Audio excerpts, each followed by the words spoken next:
PTI के chairman Imran Khan ने पैगाम पहुंचाया बैरिस्टर अली जफर के थ्रू, और पैगाम यह है कि हम आईएमएफ को लेटर लिखेंगे और उनको कहेंगे कि इलेक्शन 2024 का ऑडिट किया जाए और उसके बाद नई हुकूमत को पैसे दिए जाएं। इमरान खान काफ़ी अग्रेसिव नज़र आ रहे हैं और वो इस वक्त नई हुकूमत के लिए मुश्किलात खड़ी करना चाहते हैं, क्योंकि जो करंट रजीम है उन्होंने उनके ख़िलाफ़ काफ़ी मुश्किलात खड़ी की हैं। तो इमरान खान चाहते हैं कि आईएमएफ का पैकेज देने से पहले कंप्लीट ऑडिट हो इलेक्शंस का, कि इलेक्शन साफ शफाफ थे भी या नहीं।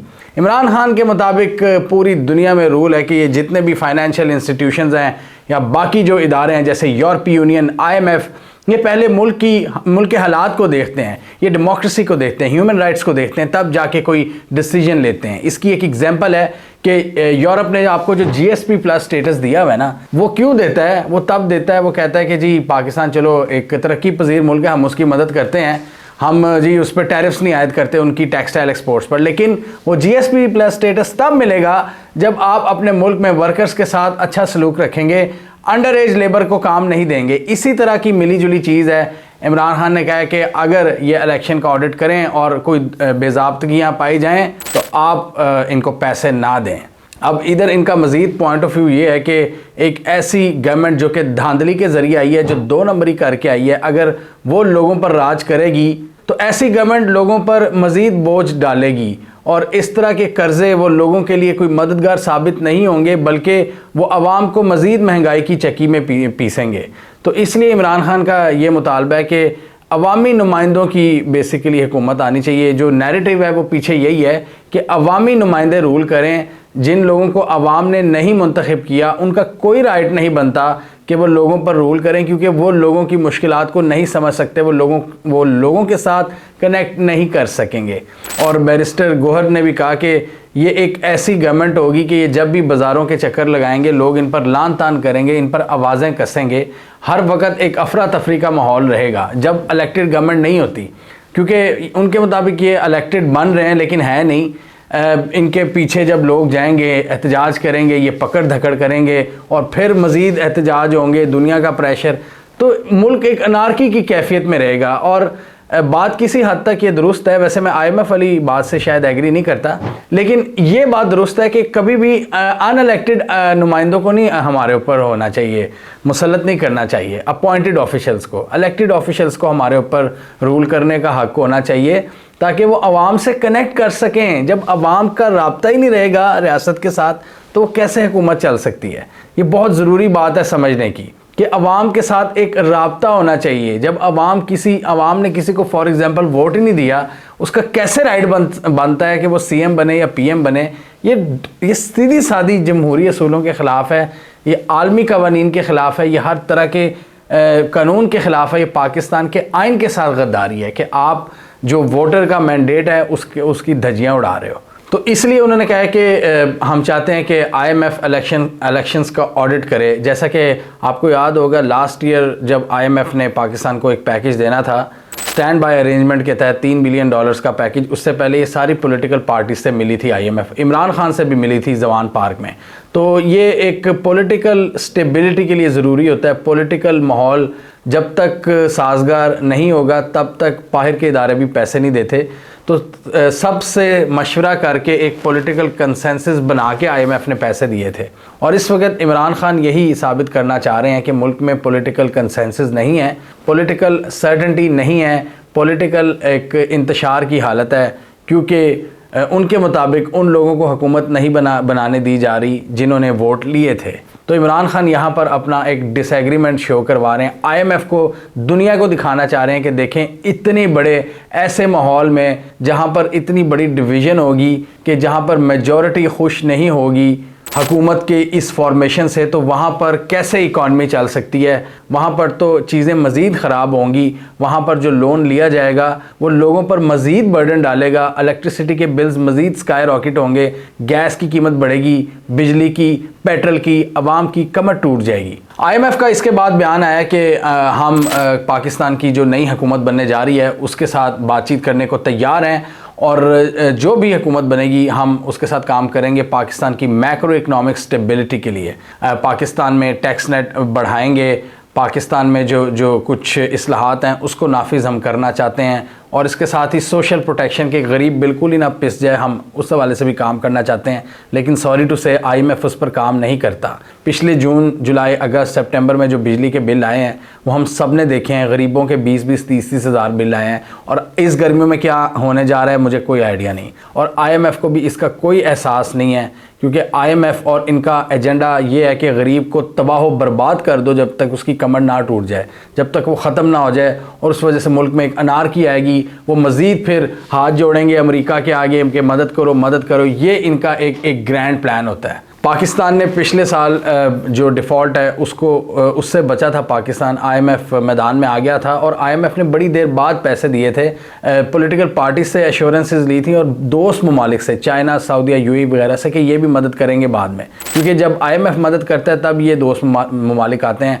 और अब जो बात यह है, IMF ने इमरान खान की स्टेटमेंट के बाद कहा है कि हम सबसे बातचीत करने को तैयार हैं, जो भी नई हुकूमत बनेगी।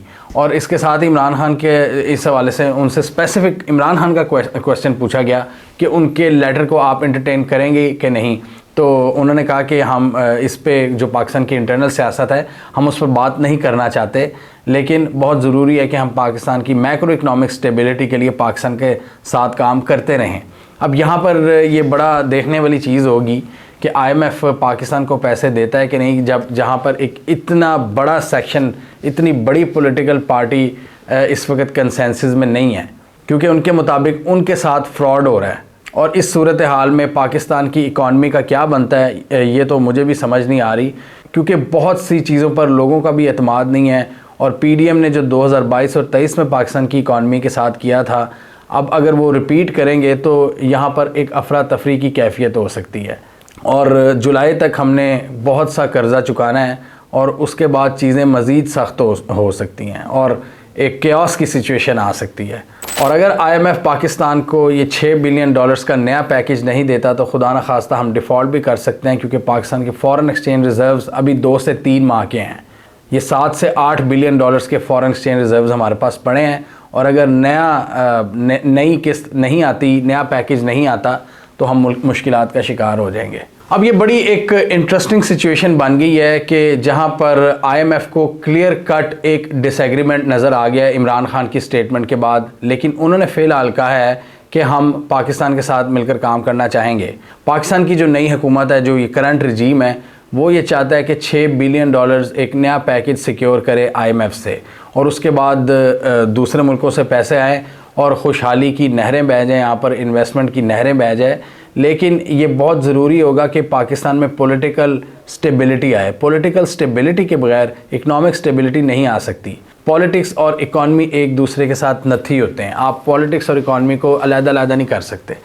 तो यहाँ पर असूल यही होता है पूरी दुनिया में कि जमहूरी मुल्कों में, अगर आप अपनी जमहूरियत का दावा करते हैं कि आप हैं, कि लोग मैंडेट देते हैं एक हुकूमत को, ठीक है, पॉलिटिकल स्टेबिलिटी आ गई, उसके बाद वो पॉलिटिकल गवर्नमेंट फ़ैसले करती है एक इकॉनमी को कैसे चलाना है, वो उस गवर्नमेंट पे होता है। और अगर वो इकॉनमी को सही नहीं चलाते तो लोग फिर नेक्स्ट दूसरी किसी पॉलिटिकल पार्टी को दे देते हैं वोट्स। तो ये लोगों पर होता है, लोगों का इख्तियार होता है कि लोगों ने किसको वोट देना है, और लोग जिस हुकूमत से खुश होंगे लोग उसके सख्त माशी फ़ैसलों को शायद सपोर्ट भी करते हों। लेकिन जिस हुकूमत से लोग खुश नहीं होंगे, और अगर लोगों को ये पता चले कि ये तो हुकूमत ही जाली है, ये तो मैंडेट चुरा कर आई है, तो फिर आप सोचें कि अगर वो महंगाई करेंगे तो फिर लोगों के जहन में किस लेवल का गुस्सा आएगा, लोगों कितनी अफरा तफरी फैलेगी, और लोग एहतजाज करेंगे, और एक कांस्टेंट, एक कॉन्टीन्यूस बदअमनी की फ़िज़ा कायम होती चली जाएगी। इसे कहते हैं पॉलिटिकल इंस्टेबिलिटी। और इसलिए ज़रूरी है पॉलिटिकल स्टेबिलिटी के लिए कि इलेक्टेड गवर्नमेंट आए, इलेक्टेड गवर्नमेंट आए और इलेक्टेड गवर्नमेंट आए। ये समझने की ज़रूरत है, पपेट्स के थ्रू हुकूमत नहीं चल सकती। मुश्किल फ़ैसले भी वो वाली हुकूमत करती है जिसको अवामी मैंडेट हो, वो अवाम को एतमाद में लेकर मुश्किल फ़ैसले कर भी सकती है। लेकिन अगर एक गवर्नमेंट के पास मैंडेट ही नहीं है और वो ऑलरेडी लोगों को इतनी जहर लगती हो और वो मुश्किल फ़ैसले करे, तो आप ज़रा अंदाज़ा लगा लें कि क्या हालत होगी। और फिर वो अवाम के ख्वाहिशात के बरक्स फ़ैसले भी करती जाएगी, और सारा बर्डन अवाम पर पड़ेगा, IMF की जो सख्त शराइत हैं वो आवाम को झेलनी पड़ेगी, वो जाती उम्रा में बैठे लोगों को नहीं झेलना पड़ेंगी, या बिलावल हाउस या कराची के महलों में रहने वालों को नहीं झेलना पड़ेंगी, वो आम आवाम को झेलना पड़ेंगी मुश्किलात। आम आवाम पर टैक्स ज़्यादा होगा, हमारे बिजली के बिल ज़्यादा आएंगे, 20 से 30 से 40 50 हज़ार 60 हज़ार बिजली के बिल हमारे आएंगे, हमें पेट्रोल 300 से ऊपर का डलवाना पड़ेगा और हमें चीज़ें महंगी ख़रीदनी पड़ेंगी। इनको कोई असर नहीं पड़ेगा। तो बहुत ज़रूरी है कि पॉलिटिकल स्टेबिलिटी आए ताकि उसके बाद इकनॉमिक स्टेबिलिटी आए। आप क्या समझते हैं इस हवाले से? आप मेरे से एग्री करते हैं? आप इमरान खान से एग्री करते हैं कि इमरान खान ने जो बात की है IMF को कि वो पहले इलेक्शंस का ऑडिट करे उसके बाद इनको पैसे दे, या आपके ख़्याल में जैसी भी गवर्नमेंट आ गई है, जैसे तैसे करके हुकूमत आई है, पाकिस्तान की इकॉनमी के लिए ज़रूरी है कि IMF का पैकेज आए बग़ैर किसी रोक टोक के, बग़ैर किसी उजलत के, बग़ैर किसी रुकावट के? कमेंट कीजिए। इसके अलावा हमारा यूट्यूब चैनल सब्सक्राइब कर लें, साथ ही वो बेल आइकन बदवा लें ताकि वो स्टोरीज़ दुनिया भर से पाकिस्तान से जिनकी मेन स्ट्रीम मीडिया पर प्रॉपर कवरेज नहीं होती, हमारे प्लेटफॉर्म के थ्रू आप तक टाइम पर पहुँच जाएँ।